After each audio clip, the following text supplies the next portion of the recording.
मैं doctor R के पुरोहित, आपका स्वागत है।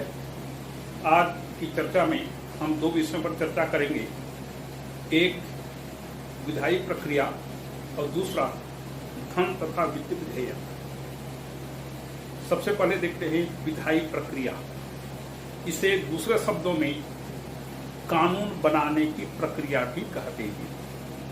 तो भारत में कानून बनाने की प्रक्रिया क्या है, अर्थात संसद अपना मुख्य कार्य कानून बनाना, यह किस प्रकार से संपन्न करती है, आज इस पर पहले चर्चा करें। विधेयक, कानून का पूर्व रूप विधेयक कहलाता है। जब विधेयक दोनों सदनों से पारित हो जाता है और राष्ट्रपति के उस पर हस्ताक्षर हो जाते हैं, तब उस विधेयक को कानून का नाम दिया जाता है। तो विधेयक कानून का कच्चा रूप या पूर्व रूप होता है। विधेयक के प्रकारों की चर्चा की जाती है। विधेयक मूलतः दो प्रकार के होते हैं, एक सार्वजनिक विधेयक, दूसरा निजी विधेयक। निजी विधेयक वह होता है जो किसी क्षेत्र विशेष या वर्ग विशेष से संबंधित होता है, ये निजी विधेयक कहलाता है। सार्वजनिक विधेयक वह होता है जिसका संबंध पूरे देश की जनता के साथ सामान्य रूप में होता है, उसको सार्वजनिक विधेयक कहते हैं। इस सार्वजनिक विधेयक के दो प्रकार होते हैं, एक सरकारी विधेयक, दूसरा निजी सदस्य विधेयक। निजी सदस्य विधेयक उसे कहते हैं जिसे कोई संसद का विरोधी दल का सदस्य पेश करता है। संसद के दोनों सदन दो भाग में बटे होते हैं, एक को कहते हैं बहुमत दल या सरकारी दल और दूसरे को कहते हैं विरोधी दल। तो प्रायः सरकारी दल के अंदर जो सदस्य होते हैं वे कोई भी विधेयक पेश नहीं करते, क्योंकि वो उस दल से संबंधित हैं जो सरकार का निर्माण करते हैं।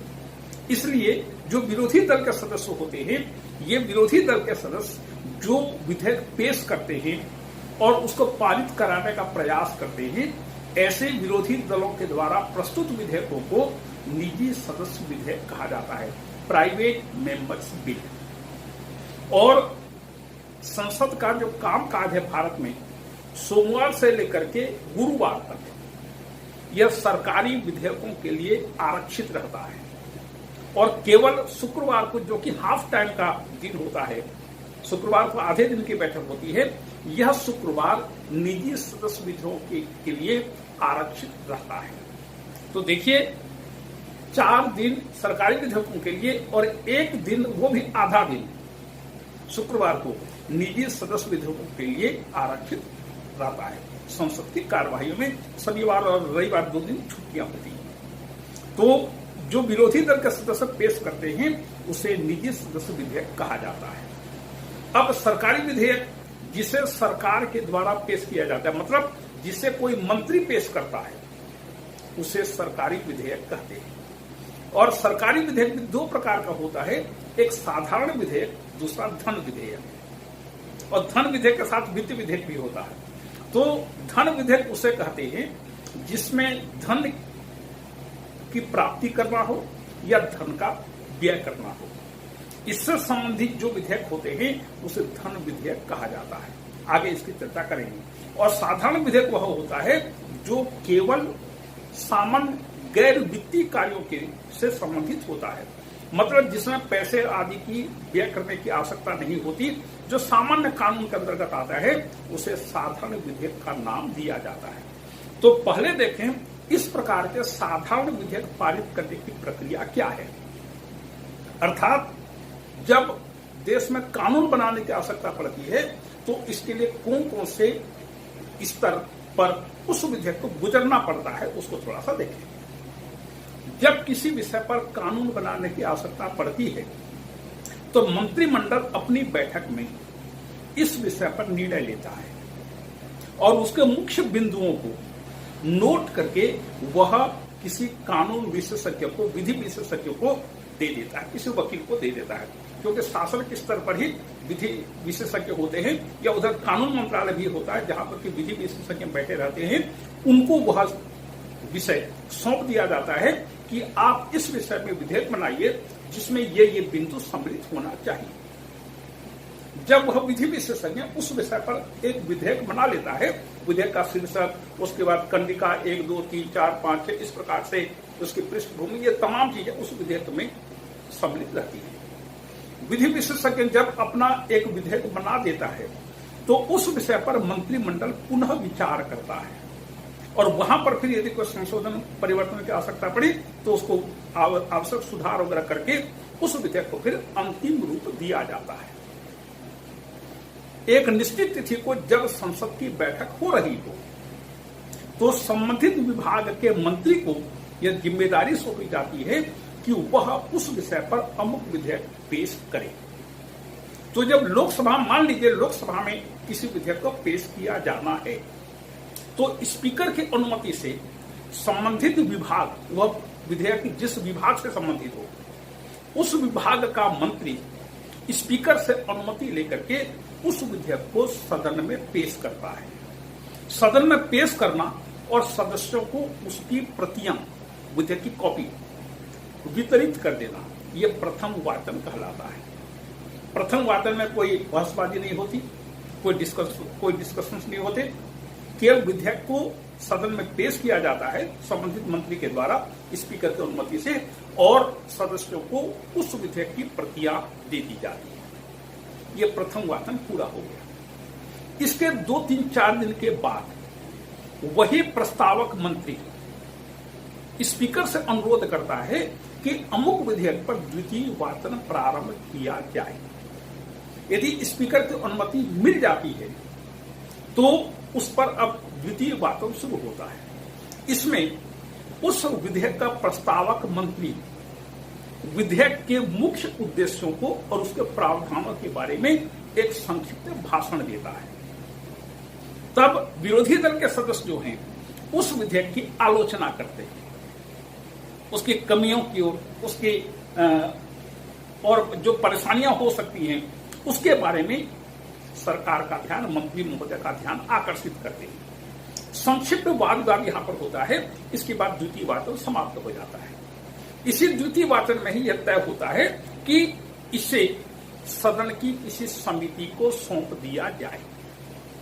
सदन में अनेक समितियां होती हैं, इनमें से किसी एक समिति को वह विधेयक सौंप दिया जाता है ताकि वह समिति उस विधेयक के बारे में सूक्ष्मतापूर्वक जांच करके अपना प्रतिवेदन सदन को प्रदान करे।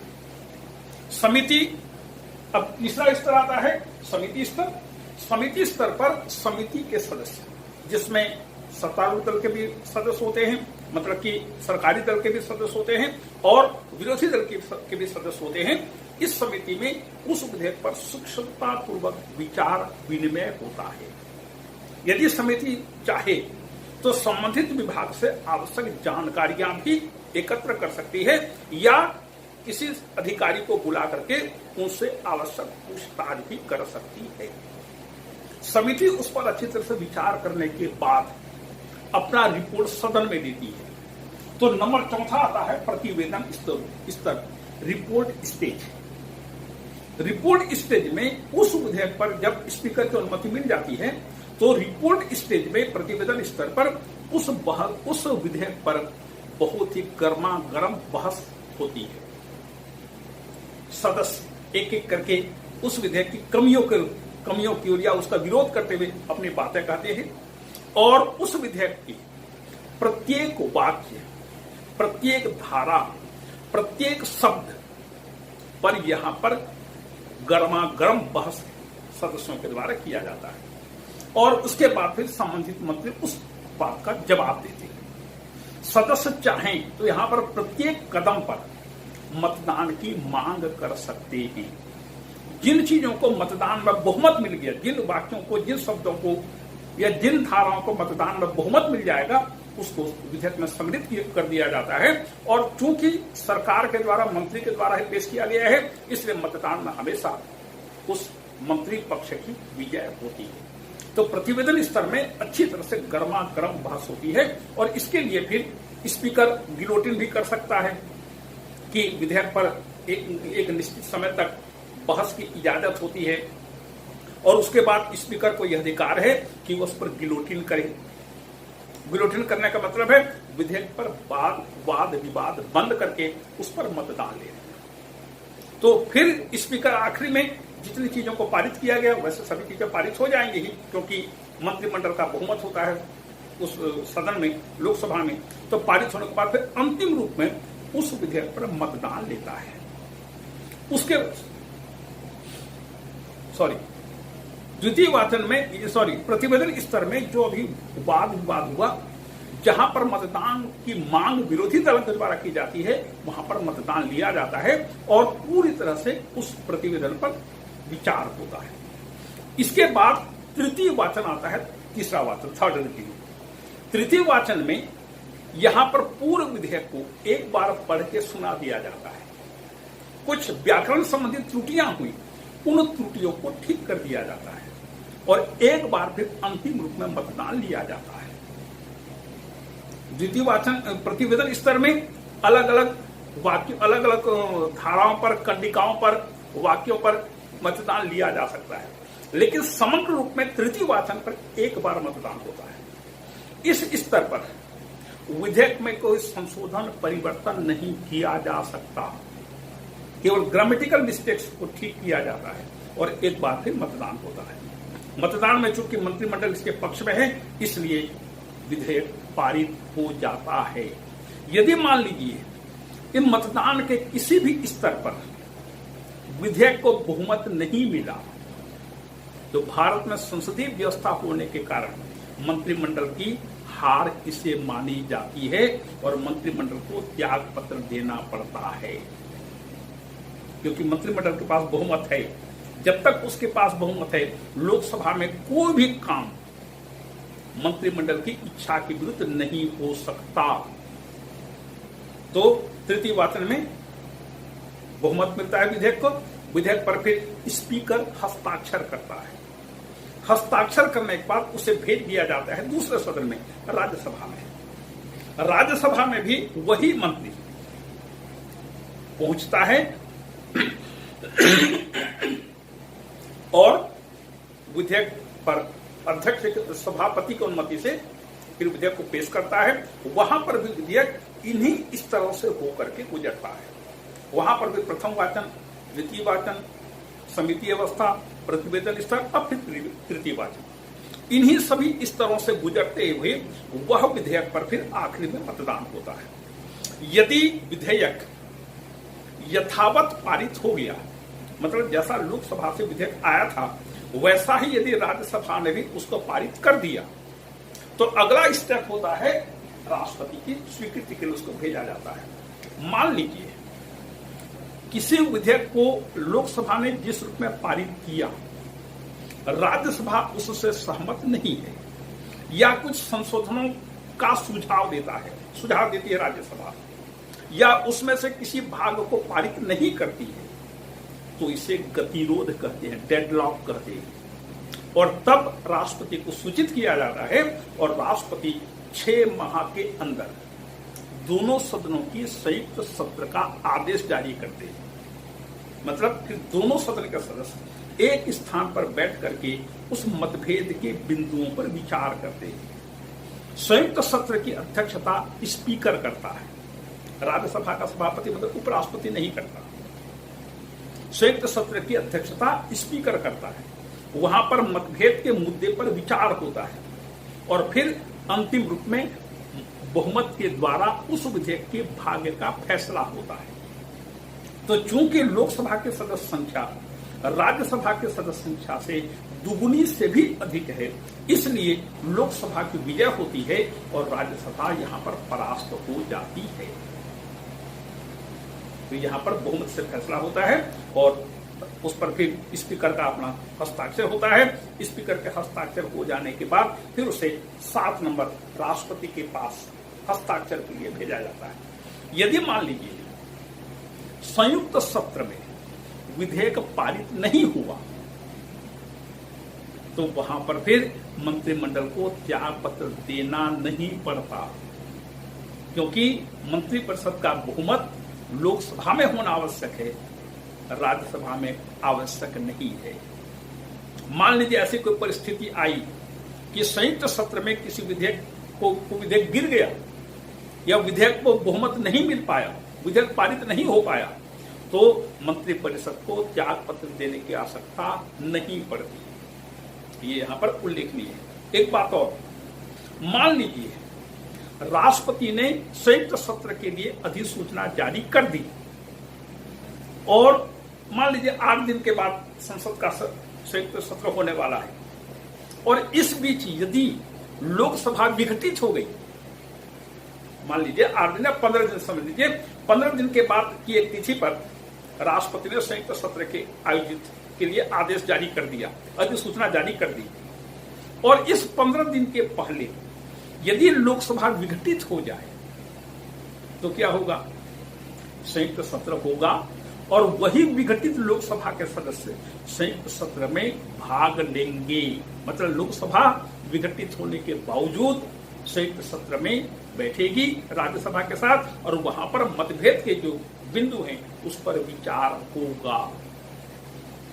तो मान लीजिए संयुक्त सत्र हुआ, वहां पर बहुमत से फैसला होगा और बहुमत से फैसला होने के बाद वो विधेयक पारित होगा क्योंकि लोकसभा के सदस्य संख्या अधिक है, तो पास होगा।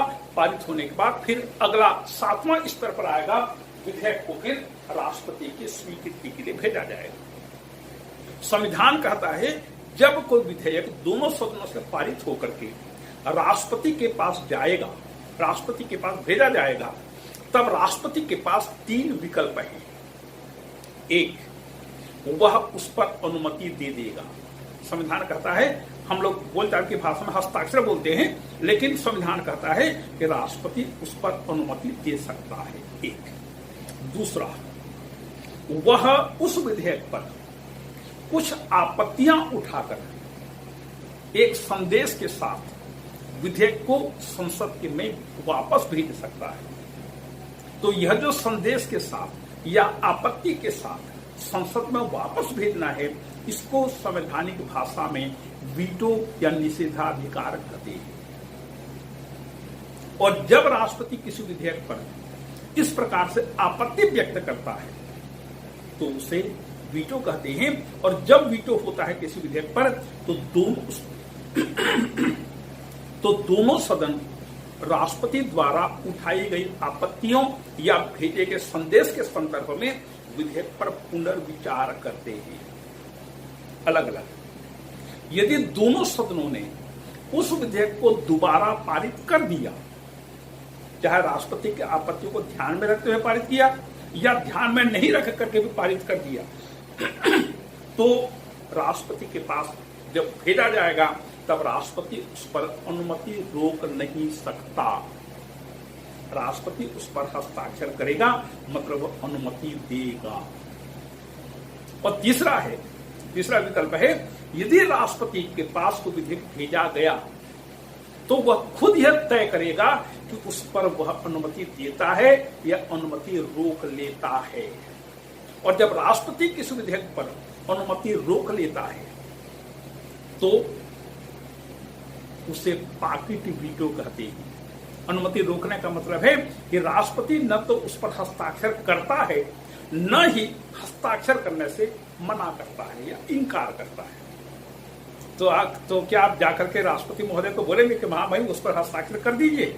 नो, देश का सर्वोच्च व्यक्ति है, आप उसको पूछ नहीं सकते कि आप विधेयक पर हस्ताक्षर करिए या वापस करिए या उसको करिए सो करिए।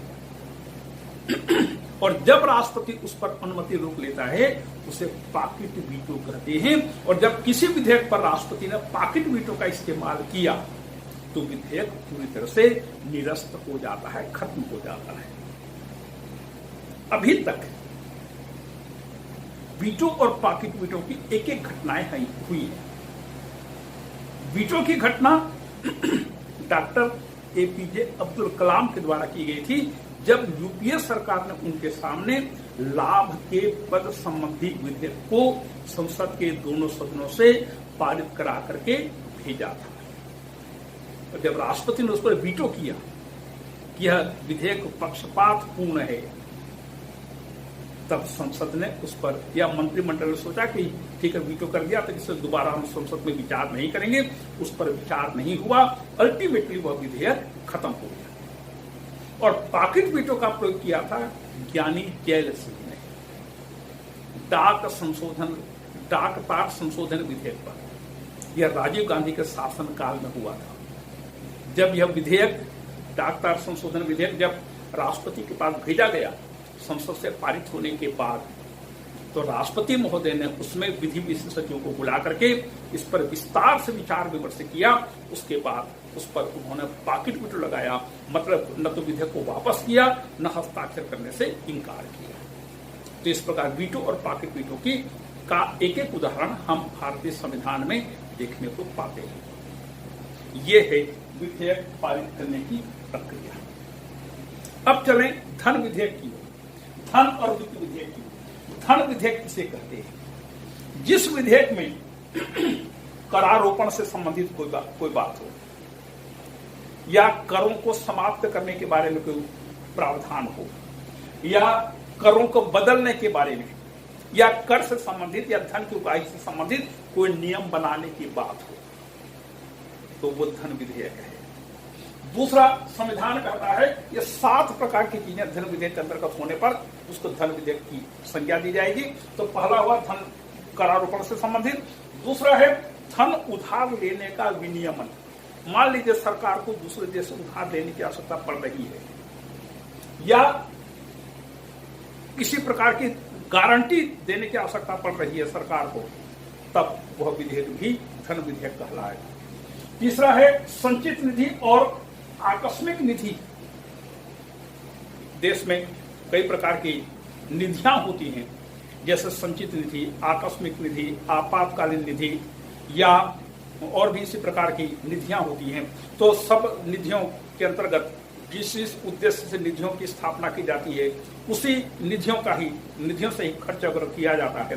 तो संचित निधि, आकस्मिक निधि की अभिरक्षा करना, उससे धन निकालना या उस पर धन डालना, ये उससे संबंधित विधेयक भी धन विधेयक कहलाता है। फिर संचित निधि से धन का विनियोग करना, मतलब संचित निधि से कुछ राशि प्राप्त करना और उसका व्यय करना। फिर संचित निधि पर भारित व्यय, संचित निधि पर कोई भी प्रकार का व्यय यदि डालना है तो उससे संबंधित विधेयक भी धन विधेयक के अंतर्गत आता है। और धन की अभिरक्षा करना, जो भी राजकोष में राशि जमा होती है उसकी रक्षा करना और उस पर कोई व्यय करना। मतलब संक्षिप्त रूप में आप यह कह सकते हैं कि सरकार जो भी पैसा प्राप्त करती है और उस राशि को जिस रूप में भी व्यय करती है, इन सभी के लिए, या टैक्स से संबंधित कोई मामला हो, तो इन सभी चीजों को धन विधेयक के नाम से जाना जाता है। धन विधेयक को विधेयक धन विधेयक है या नहीं है, यह कौन बताएगा?